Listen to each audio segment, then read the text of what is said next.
Princess Zaraneth stood on the bridge of her massive warship, looking out at the stars. Her red scales caught the light from the ship's controls. She was tall, strong, and feared across 3 star systems. No one had ever beaten her in battle. No planet had ever refused to surrender when she arrived.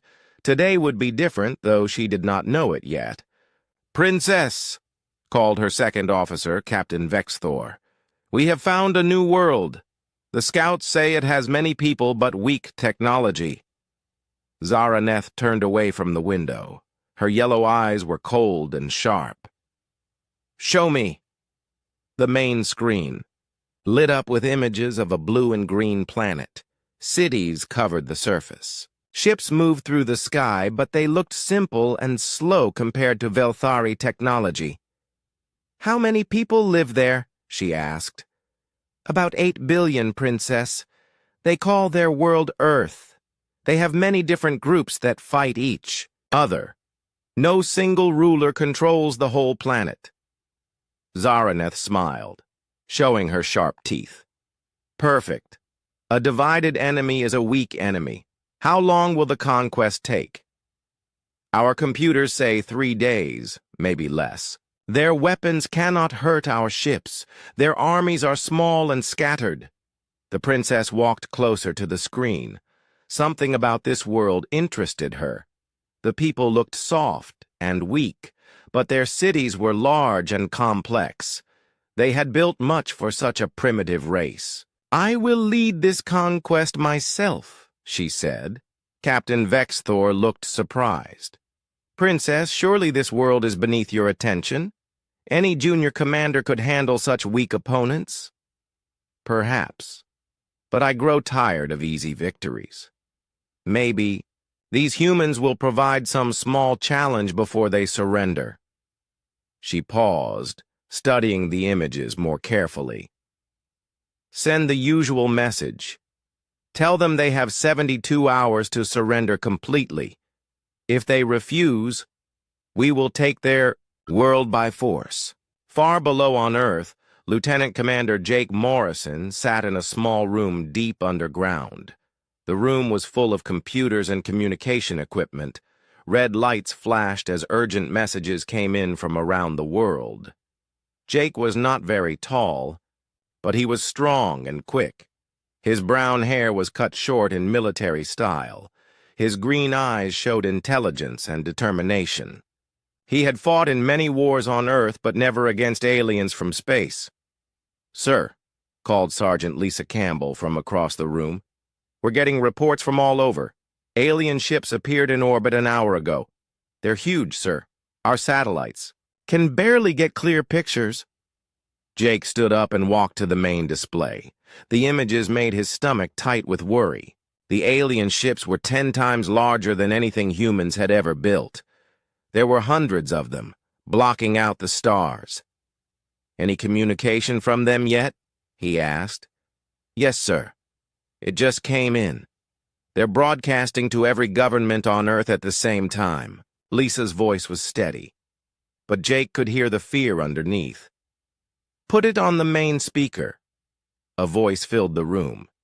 It spoke perfect English, but with a strange accent. The words were clear and cold. "People of Earth, I am Princess Zaraneth of the Velthari Empire. Your world now belongs to us. You have 72 hours to surrender completely. Lay down all weapons. Order all military forces to stop fighting. Prepare to accept Velthari rule. If you refuse, we will destroy your armies and take your world anyway. Many of your people will die. Choose wisely." The message repeated in dozens of other languages. Then the transmission ended. The room was quiet for a long moment. Jake could hear people breathing, hear the soft sounds of computers working. Outside this underground base, the world was probably going crazy with fear. "Sir," Lisa said quietly, "the President wants to speak with all military commanders in 1 hour. Word is that most countries want to surrender." Jake was not surprised. The alien ships looked impossible to fight. Human weapons were made for fighting other humans, not advanced aliens from space. Any smart leader would want to avoid a war they could not win. But Jake had never been good at doing the smart thing. "Get me General Adams on the secure line," he said. "Sir, with respect, what can we possibly do against ships like that?" Jake looked at the images again. The alien ships were huge and powerful, but they were not impossible. Nothing was impossible. His whole military career had been about fighting enemies with better equipment. The trick was not to fight them the way they expected. "Lisa, how many nuclear weapons does the world have?" "About 13,000, sir. But our rockets probably can't reach their ships. And even if they could, we don't know if nuclear weapons would hurt them." "What about our space stations? How many people do we have up there?" "Maybe 200 across all the international stations." "Why, sir?" Jake was already thinking, already planning. The aliens expected Earth to surrender or fight a normal war. They would expect human ships to attack their ships, human armies to fight their armies. They would be ready for that. But what if humans did something completely different? "Get me everything we know about those ships. I want to know how they move, where they position themselves, what their blind spots might be. And start contacting every Special Forces unit on the planet. If we're going to fight aliens, we'll need our best people." "Sir, you really think we can win?" Jake looked at his young sergeant. She was scared, just like everyone else. But she was, still here, still ready to do her job. That was the thing about humans that aliens might not understand. When things got really bad, humans did not always run away. Sometimes they got angry instead. "Lisa, I've spent my whole career fighting enemies who had better weapons than us. Better training, better equipment, better numbers. You know what I learned?" "What's that, sir?" "The side with the best equipment doesn't always win. Sometimes the side that wants it more wins instead. And I don't think these aliens know how much humans hate being told what to do." Princess Zaraneth watched the blue planet turn slowly below her ship. Her scanners showed massive activity across the surface. Cities were being evacuated. Military forces were moving into defensive positions. Some of the human governments had already sent messages of surrender, but others remained silent. "Princess," Captain Vexthor reported, "we are detecting unusual activity around their orbital stations. It appears they are modifying some of their spacecraft." "Modifications? What kind?" "Unknown. The changes are small, probably insignificant. Perhaps they think their primitive weapons can harm our ships." Zaraneth felt a small spark of interest. Most races surrendered immediately when they saw the Velthari fleet. A few tried to fight with their normal military forces. But she had never seen a species try to modify their technology so quickly. "Keep watching them," she ordered. "Let me know if they do anything else unusual." She turned back to the planet below. In 60 hours, she would begin the conquest. It would probably be over quickly, like all the others. But maybe, just maybe, these humans would provide a small bit of entertainment before they fell. She had no idea that far below, a human named Jake Morrison was planning something that would change everything. The 72 hours passed quickly. Princess Zaraneth stood ready on her command bridge as the deadline arrived. Half of Earth's governments had officially surrendered. The other half had given no answer at all. "Princess," Captain Vexthor announced, "the time limit has expired. What are your orders?" "Begin the conquest. Target their military bases first. Destroy any ships that try to fight us. Show them that resistance is useless." The Velthari fleet moved into attack formation, their weapons charged with deadly energy. Zaraneth expected this to be over within hours. She was very wrong. The first surprise came when the human orbital stations suddenly exploded. Not from Velthari weapons, but from explosives the humans had placed themselves. Pieces of metal and debris scattered in all directions, creating a cloud of junk around the planet. "What are they doing?" Vexthor asked, confused. Before Zaraneth could answer, her ship's alarms began screaming. Something had hit their hull. Then another impact, and another. "Report!" she snapped. "Small objects are striking our ships, Princess. The debris from their destroyed stations, moving at high speed." Zaraneth's eyes narrowed. The humans had not just destroyed their stations. They had turned them into weapons, creating a field of fast-moving metal pieces that could damage even Velthari ships. "Clever," she said quietly, "but not enough to stop us. Move the fleet to a higher orbit. Begin bombardment of their major cities." The Velthari ships climbed higher, away from the debris field, their massive weapons aimed at Earth's largest cities. The princess expected to see panic and chaos as the humans realized their doom. Instead, she saw something that made her pause. The cities were empty. Completely empty. "Where are all the people?" she demanded. Her sensors officer, a young Velthari named Krixtal, checked his readings twice before answering. "Princess, it appears they evacuated their cities. All of them. Billions of people moved underground or into the countryside in just 3 days." Zaraneth stared at the empty cities below. Moving 8 billion people in 3 days should have been impossible. The logistics alone would challenge even Velthari efficiency. Yet somehow, these primitive humans had done it. "Fire on the empty cities anyway," she ordered. "Destroying their infrastructure will force them to surrender." The Velthari weapons lit up the sky. Massive beams of energy struck the earth, turning cities into glass and ash. But even as they fired, more surprises came. Small human ships appeared from nowhere, flying out of hidden bases and mountain caves. They moved in crazy patterns, diving and spinning in ways that made no sense. Velthari targeting computers had trouble tracking them. These ships should not have been able to hurt the aliens. Their weapons were too weak, their technology too primitive.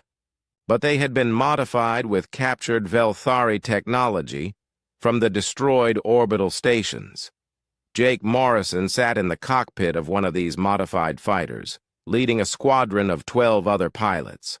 His ship shook as alien weapons fired around him, but he kept flying toward his target. "Gold leader to all fighters," he spoke into his radio. "Remember, we're not trying to destroy their big ships. We just need to damage their sensors and communications, hit and run, then get out, fast." "Copy that, Gold leader," came the reply from Lieutenant Amy Chen, his wing leader. These alien weapons pack a punch, but their targeting systems are designed for big targets, not small fighters. Jake smiled grimly. That was exactly what he had hoped.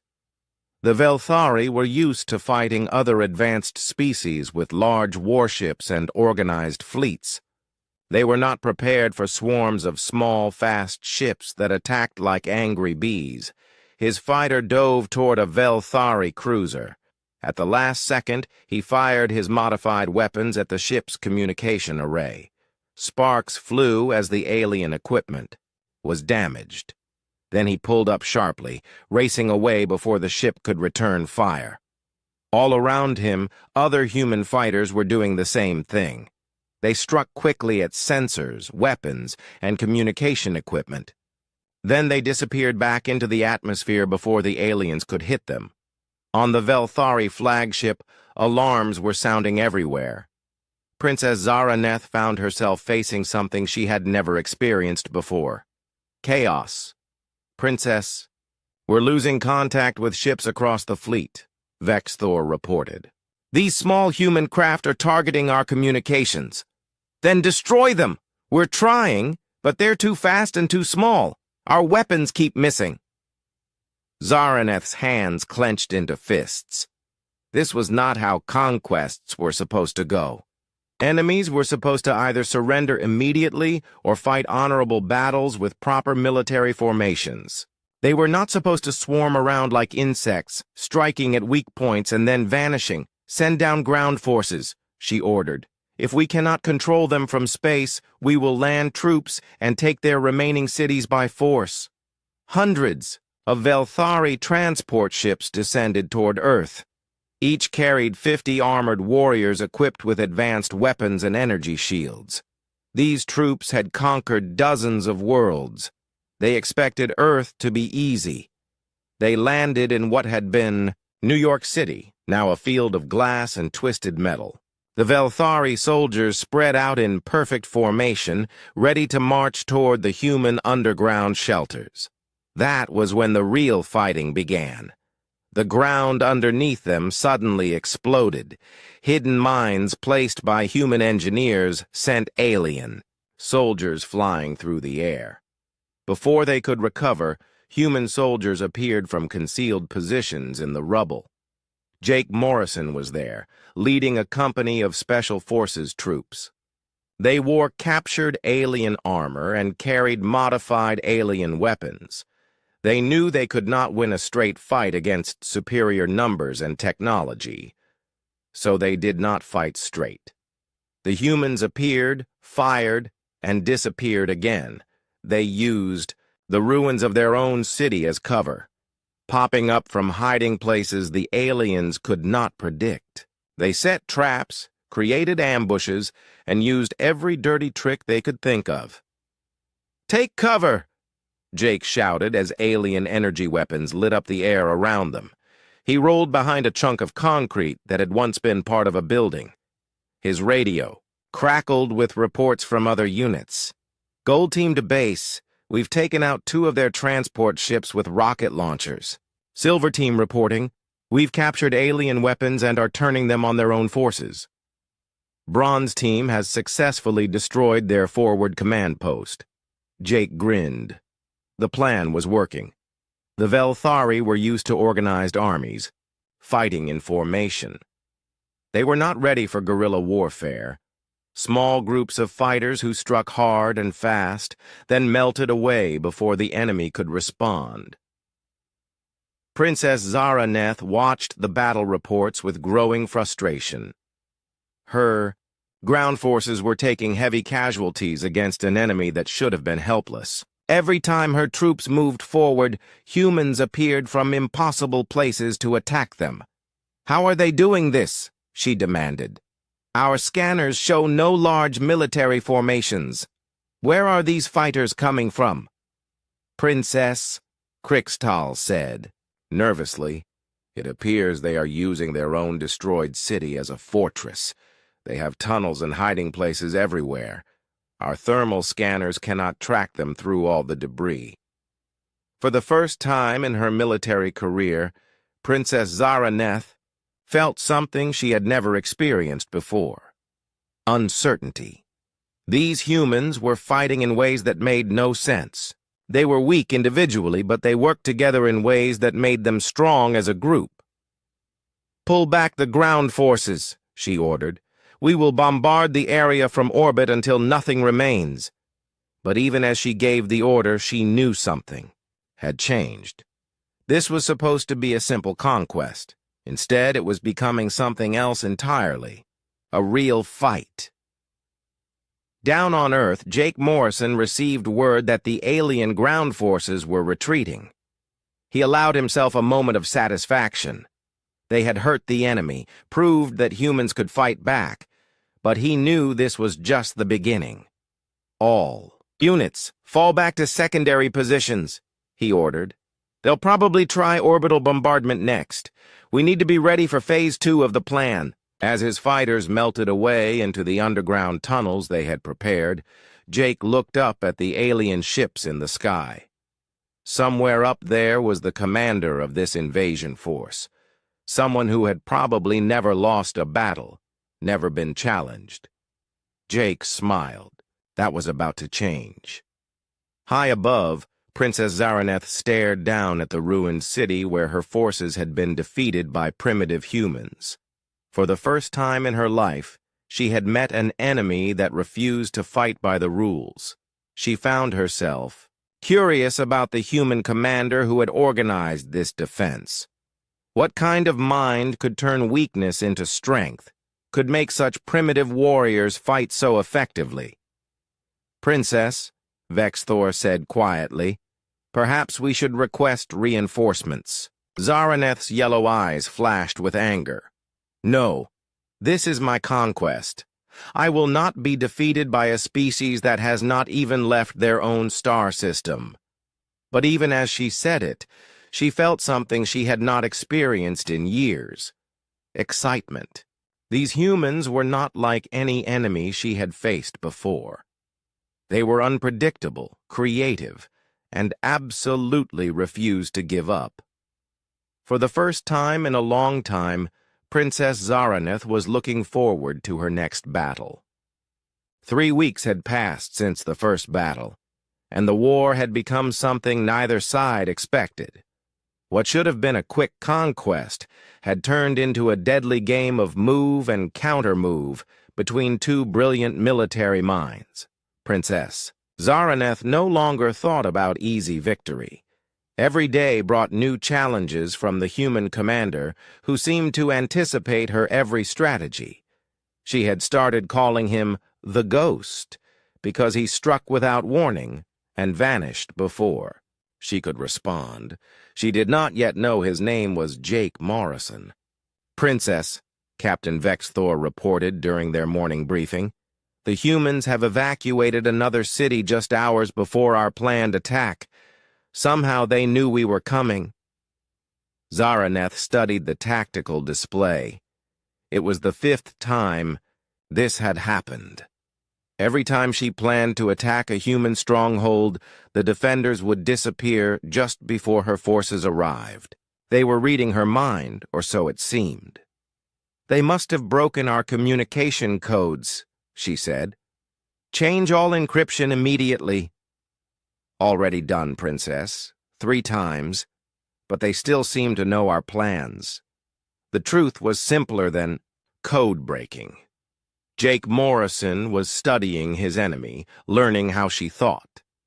He had noticed that Zaraneth always attacked at dawn, always from the same direction, always after exactly 12 hours of preparation. She was brilliant, but she had patterns.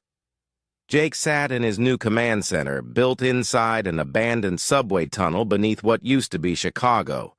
His staff worked quietly around him, coordinating resistance cells across the planet. "Sir," Sergeant Campbell reported, "satellite images show the alien fleet moving into position over Los Angeles. Same formation they used for the Denver attack." "How long until they're in position?" Jake asked. 6 hours, sir." Jake nodded. That gave them plenty of time. "Send the evacuation signal to LA Resistance. Have them clear the city and prepare the surprise we left behind." The surprise was something Zaraneth would never expect. The humans had spent 2 weeks filling the city's subway system with captured alien explosives. When the Velthari troops landed, they would find not resistance, but a trap that would bring down half the city on top of them. But Jake was thinking beyond just this battle. He was studying his enemy just as carefully as she was studying him. The alien princess was smart, maybe smarter than him, but she had one weakness he was beginning to understand. She was proud. Too proud to ask for help, too proud to retreat, too proud to admit these primitive humans were giving her real trouble. "Lisa," he said to his communications officer, "I want to send a message directly to the alien flagship. Can you punch through their jamming?" "Probably, sir. What kind of message?" "A personal one. I think it's time the ghost and the princess had a proper conversation. Princess Zaraneth was planning the Los Angeles assault when her communication officer interrupted. Princess, we're receiving an unusual transmission. It's coming from the planet's surface, directed specifically at this ship. What does it say? It's a challenge, Princess. Someone wants to speak with you directly. Zaraneth's interest was immediately caught. In 3 weeks of fighting, the humans had never tried to communicate with her. They just fought, disappeared, and fought again. Put it through. The main screen flickered, and then showed the face of a human male. He looked young for a military commander, maybe 30 years old. His green eyes were intelligent and calm. When he spoke, his voice was steady and confident. Princess Zaraneth of the Velthari Empire. My name is Lieutenant Commander Jake Morrison, Earth Defense Coalition. I believe you and I have been playing a rather interesting game these past few weeks. Zaraneth felt a shock of recognition, though she had never seen this human before. This was her opponent, the mind behind all the impossible strategies and unexpected tactics. The ghost finally had a face. You are the one who has been leading the resistance, she said. Guilty as charged. I have to say, Princess, you're a worthy opponent. Your strategies are brilliant, your execution flawless. Under normal circumstances, you would have conquered this planet in days. Despite herself, Zaraneth felt pleased by the compliment. It had been a long time since an enemy had acknowledged her skill. Then why do you continue to resist? You must know you cannot win. Jake smiled, and something in that smile made Zaraneth lean forward. Can't we? Princess, in 3 weeks of fighting, how many human military bases have you actually captured? The question hit her like a physical blow. The answer was 0. Every time her forces had attacked a human position, they found it either empty or trapped.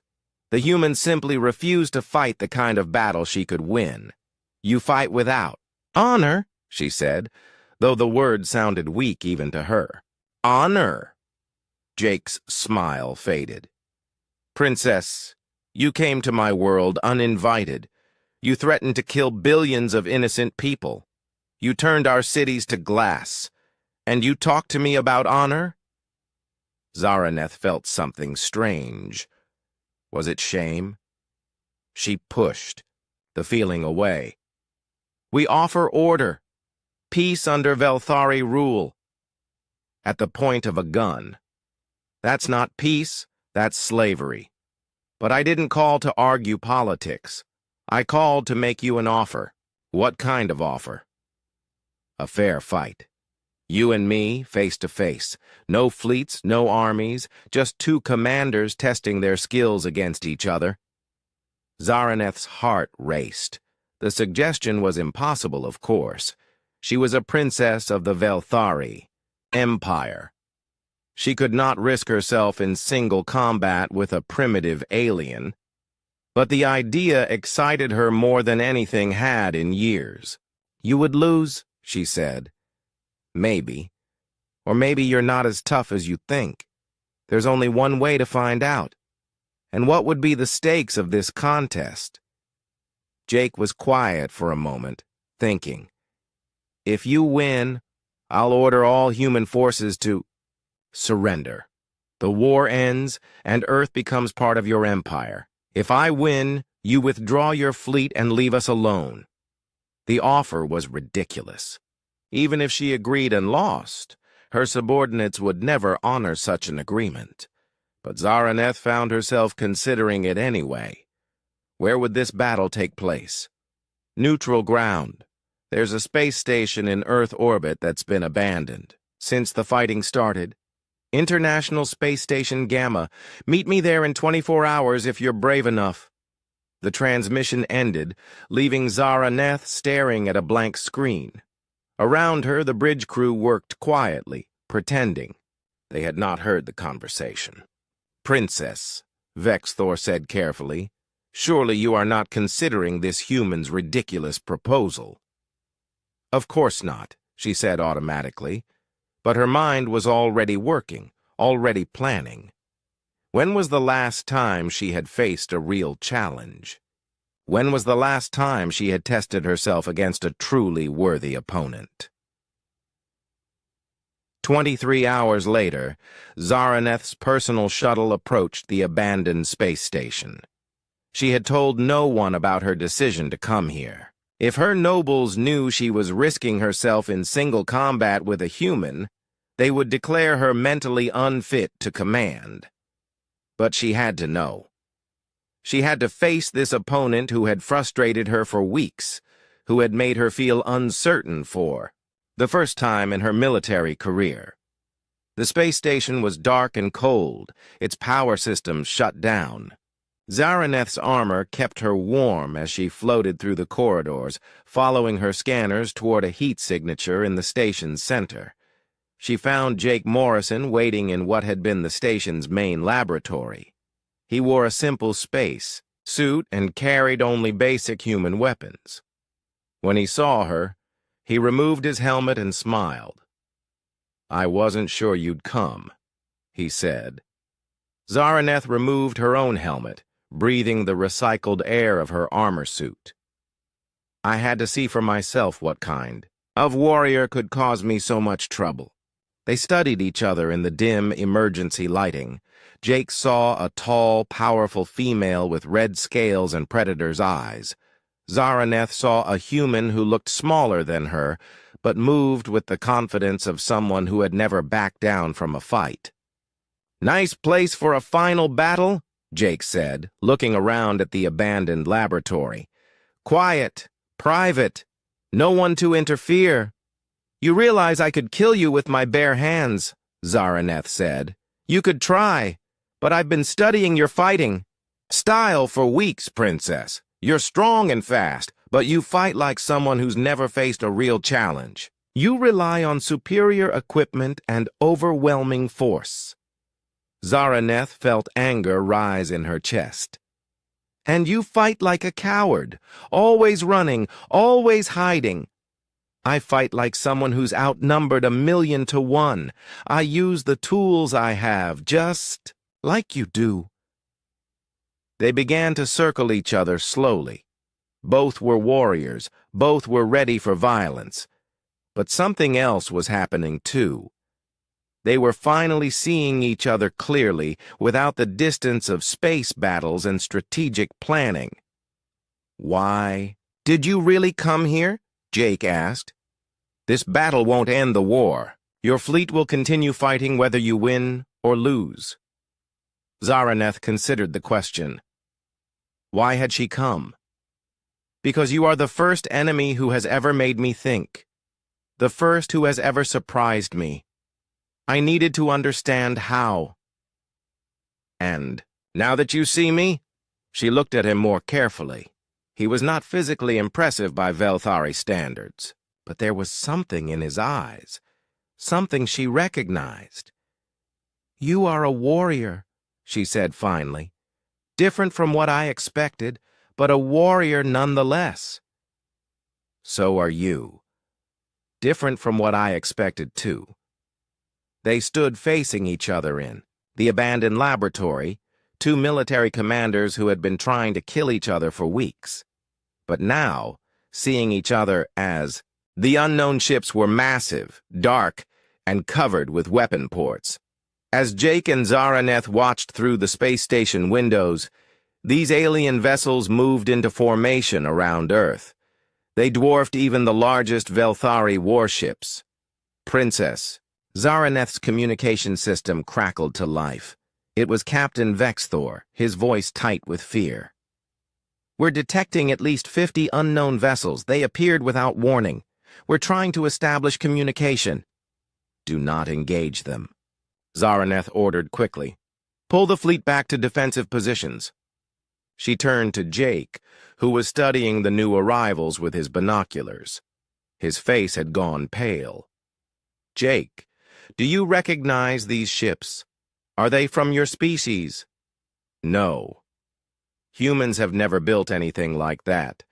Those ships are designed for one thing: killing everything that lives. As if summoned by his words, a new voice echoed through both their communication systems. It spoke in a language neither understood, but their translators converted the meaning into words that chilled their blood. Attention all life forms in this system. You have been marked for harvesting by the Devourer fleet. Your worlds will be stripped of all resources.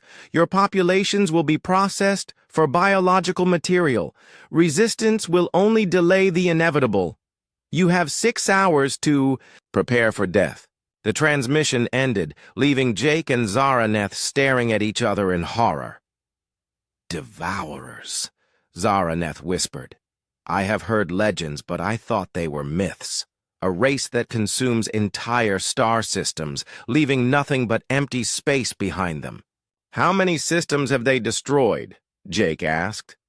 According to the stories, hundreds, maybe thousands. They appear without warning. Destroy everything, then move on to the next target. Jake felt his tactical mind already working, analyzing this new threat. What do the legends say about their weaknesses? Weakness? There are no weaknesses. The Devourers have never been defeated. Every race they encounter is consumed completely. Every race they've encountered so far fought them alone, Jake said thoughtfully. But what if 2 races worked together, combined their strengths? Zaraneth looked at him in surprise. You mean humans and Velthari fighting side by side? That is impossible. My people would never accept alliance with a primitive species. And my people would never trust aliens who tried to conquer them 3 weeks ago, Jake replied.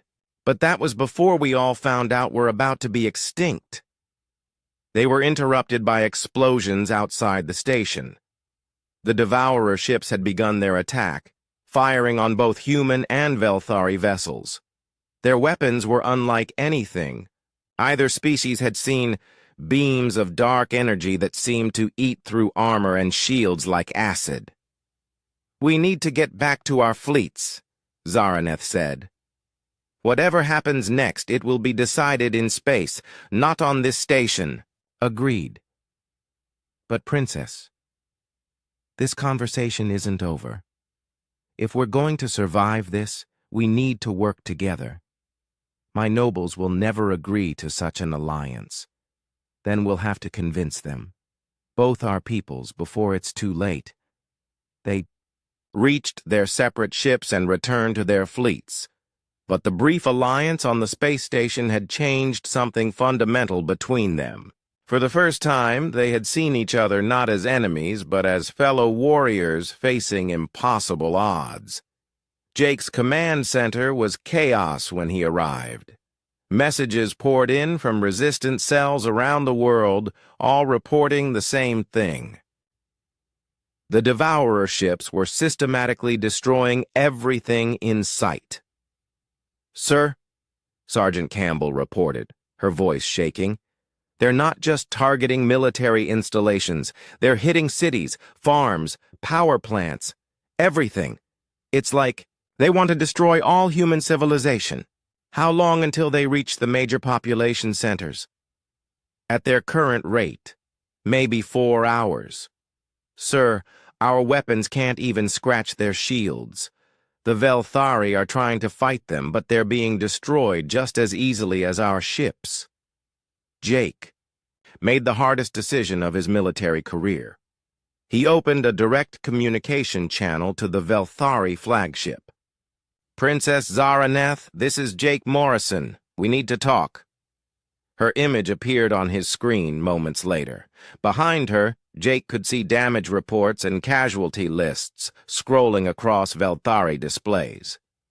Commander Morrison, I assume you are calling to discuss surrender terms. Not surrender. Alliance. How many ships have you lost? Zaraneth's expression darkened. 12 warships destroyed, 30 more damaged. Their weapons cut through our defenses like they were made of paper. But Velthari do not surrender, even facing impossible odds. Good. Neither do humans. But fighting separately, we're both going to die. Fighting together, we might have a chance. My people will not follow a human into battle, and my people won't follow a Velthari who was trying to enslave them yesterday. But maybe they'll follow us if we present a united front. On her flagship, Zaraneth was facing a crisis of leadership. Her noble officers were demanding immediate retreat to Velthari space. Captain Vexthor approached her command chair carefully. Princess, the Council of Nobles is calling for your immediate return to the homeworld. They say this system is lost, and we should save what ships we can. And abandon 8 billion humans to death? They are not our people, Princess. We have no obligation to protect them. Zaraneth looked at the tactical display showing Devourer ships methodically destroying everything in their path. A few hours ago, she would have agreed with her nobles. The humans were primitives, not worth risking Velthari lives to save. But something had changed during her fight with Jake Morrison. She had seen courage in his eyes, determination that matched her own. She had found a worthy opponent, perhaps even a worthy ally. Open a channel to all ships in the fleet, she ordered. Princess, what are you doing? Something that has never been done before. I am going to offer alliance to a species my people consider inferior. The communication went out to every ship in both fleets. Humans and Velthari alike watched as their commanders appeared on split screens.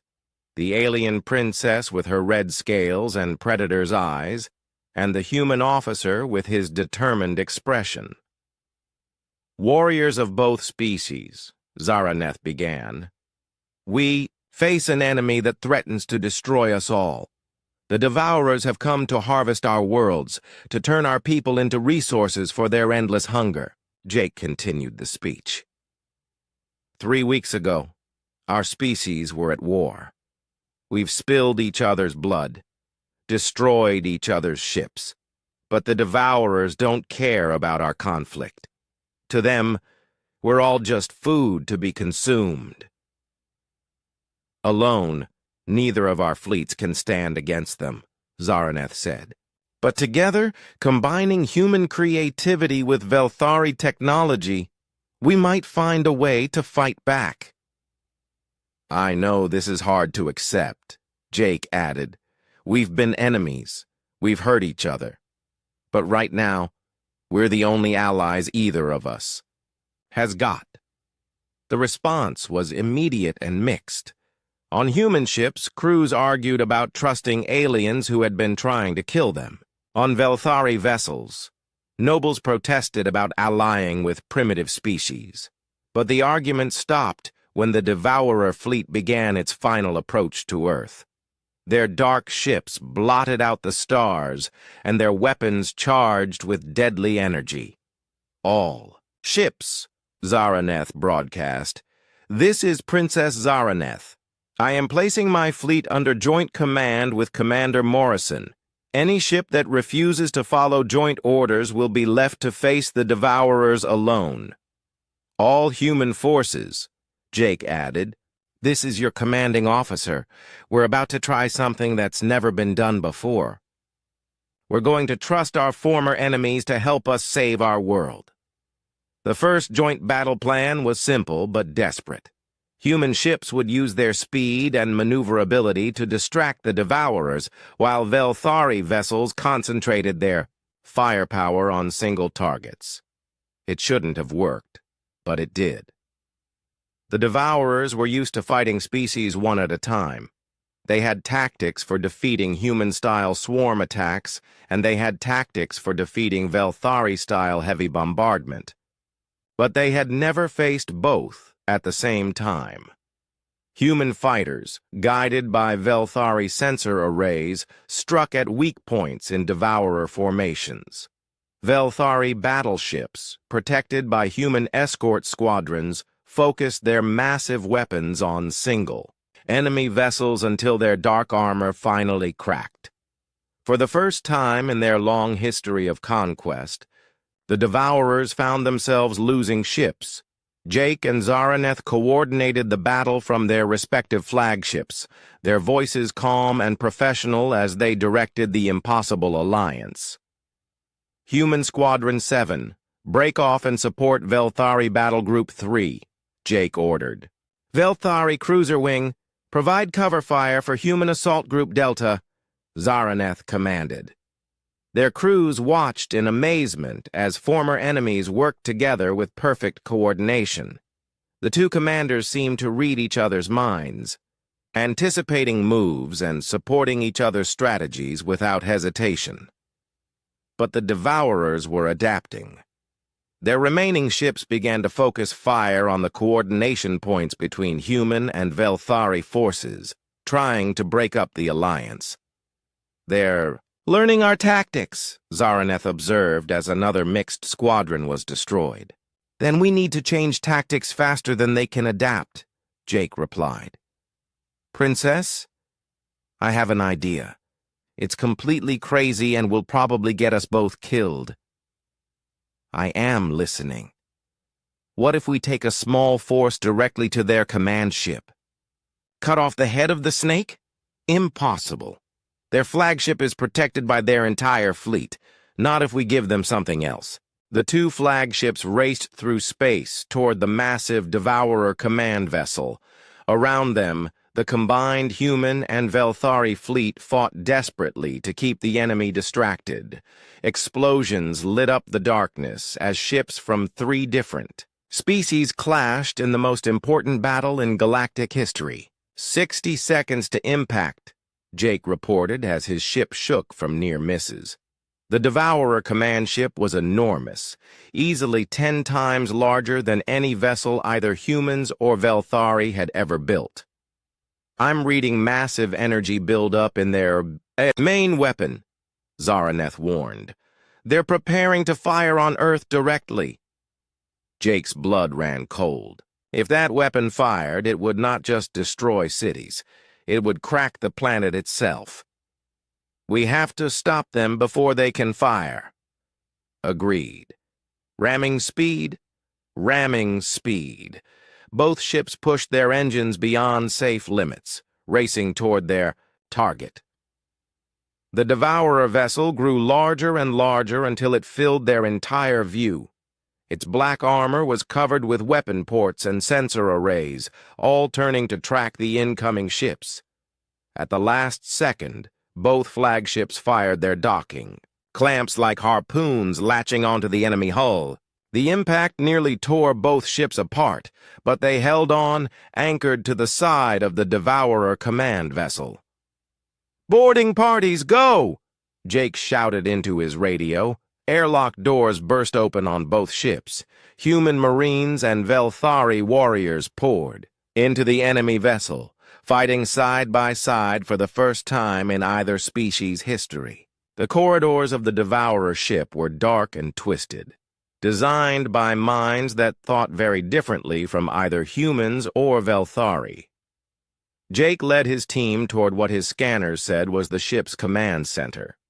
Beside him, Sergeant Campbell carried a backpack full of explosives. Behind them, a mixed group of human and alien soldiers fought their way through automated defenses.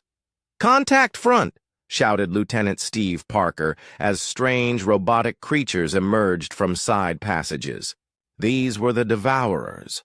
Not a single species, but artificial beings created to harvest entire worlds.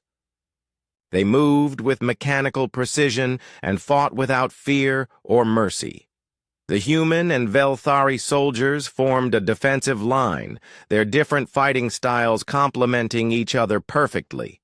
Humans used speed and creativity to outflank the enemy robots, while Velthari provided heavy firepower and strong defensive positions. Zaraneth's team was fighting toward the ship's power core. She moved like a deadly dancer, her advanced armor allowing her to survive hits that would kill a human. Behind her, her warriors provided covering fire while human engineers worked to understand the alien technology. Princess, called technical. Sergeant Chris Wong, one of Jake's best engineers. I think I can overload their power system, but I need someone to hold this position for at least 10 minutes. You will have it, Zaraneth promised, raising her energy rifle. The next 10 minutes were the longest of anyone's life. Wave after wave of Devourer robots attacked their position. The defenders fought with everything they had, using captured alien weapons, improvised explosives, and sheer determination. Zaraneth and her warriors showed why they had conquered Star Systems. But the humans showed something else: the ability to keep fighting when everything seemed hopeless. When their weapons ran out of power, they used broken pieces of metal as clubs. When their armor was destroyed, they kept fighting anyway. Almost got it, Chris shouted over the sound of battle. 30 more seconds. That was when the Devourer command staff arrived. These were not robots, but the actual creatures that controlled the harvesting fleet. They were tall, thin beings in environmental suits, carrying weapons that could cut through any known armor. Jake's team reached the command center just as the ship's main weapon began its final charging sequence. Through the viewports, they could see Earth hanging in space, blue and beautiful and about to die. Lisa, start planting explosives on everything that looks important, Jake ordered. We have maybe 2 minutes before they finish charging that weapon. The Devourer commanders did not expect their enemies to fight with such coordination. They were used to facing single species that could be defeated with established tactics. But humans and Velthari fighting together created combinations they had never encountered. Human soldiers would distract the enemy while Velthari warriors used their heavy weapons for devastating attacks. Velthari would provide defensive positions, while human engineers found creative ways to disable alien technology. Jake! Zaraneth's voice came over the radio.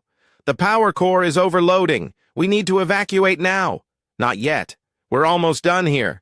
The main weapon was 90% charged. In 30 seconds, it would fire and Earth would die. Jake looked around the command center desperately, searching for some way to stop the countdown. That was when he noticed something strange. The Devourer commanders were backing away from certain control panels, almost as if they were afraid of them. Lisa, look at this. They're avoiding these controls. Why would they be afraid of their own equipment? Sergeant Campbell studied the alien.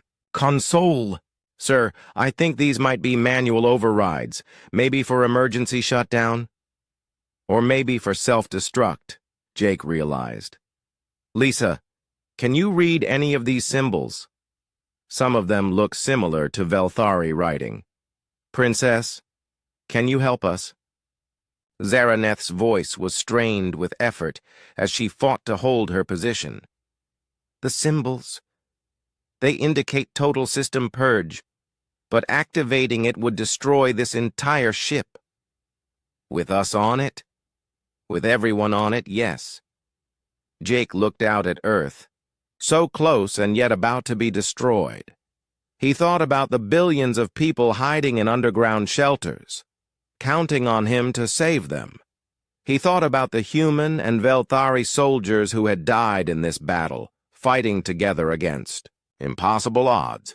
All teams, this is Jake Morrison. We're about to blow this ship. You have 60 seconds to get back to the boarding craft. Sir, Lisa protested, you'll never make it to the airlock in time. That's an order, Sergeant. Get our people out of here. But Zaraneth's voice cut across the radio. Commander Morrison, I am not leaving without you. My warriors do not abandon allies. Princess, your people need you alive. This is my decision. And my decision is to stay. We started this mission together. We will finish it together. The countdown on the Devourer weapon reached 10 seconds. Jake placed his hands on the self-destruct controls, ready to sacrifice himself to save his world. That was when Zaraneth appeared in the command center doorway. She had fought her way through the entire ship to reach him. Together, she said simply. They placed their hands on the controls together. Human and Velthari, former enemies who had become the closest of allies. As the countdown reached 0, they activated the ship's self-destruct. The explosion that followed was visible from Earth. The massive Devourer command ship broke apart in a ball of fire, taking its planet-killing weapon with it. Without their command vessel, the remaining Devourer ships began to retreat, their fleet coordination broken. But Jake and Zaraneth did not see their victory. At the last second before the explosion, they had managed to reach an escape pod. The small craft was badly damaged and drifting powerless through space, but both of them were alive. "Well," Jake said as they floated in the darkened pod. "That was exciting," Zaraneth laughed, a sound Jake had never heard from her before. "Is this what humans call understatement?" "Pretty much. How are you feeling?" "Like I have just experienced the greatest battle of my life. And you?" "Same. You know, a few weeks ago, I was trying to kill you. And I was trying to conquer your world." Strange how things change. They were rescued 6 hours later by a joint human-Velthari search team. The news of their survival was celebrated by both species, who had watched the battle with amazement and growing respect for each other. In the months that followed, Jake Morrison became Earth's first ambassador to the Velthari Empire. Princess Zaraneth worked to reform her people's military approach, incorporating human tactics and creativity into Velthari strategy. The two species did not become instant friends. There were arguments, misunderstandings, and cultural conflicts, but they had learned something important during the Devourer crisis. They were stronger together than apart. "You know," Jake said during one of their planning sessions for joint defenses, "I never did get a proper answer about who won our fight on the space station." Zaraneth smiled, showing her sharp teeth. "I believe the correct human expression is that we called it a draw." "Want a rematch sometime?" "Perhaps. But next time. We fight on the same side from the beginning." Jake looked out the window of the new joint command center they had built in Earth orbit. Human and Velthari ships patrolled together, ready to defend both worlds from any future threats. The galaxy was a dangerous place, full of species like the Devourers who would destroy everything in their path. But humans and Velthari were no longer alone. They had found allies in each other, and more importantly, they had found that differences in strength, technology, and culture could become advantages when combined with trust and mutual respect. "Princess," Jake said, "I think this is the beginning of a very interesting partnership." "Indeed, Ambassador Morrison, indeed." Far away in the depths of space, other Devourer fleets continued their harvest of worlds. But word was spreading through the galaxy about two species that had done the impossible. They had defeated the undefeatable by working together, and I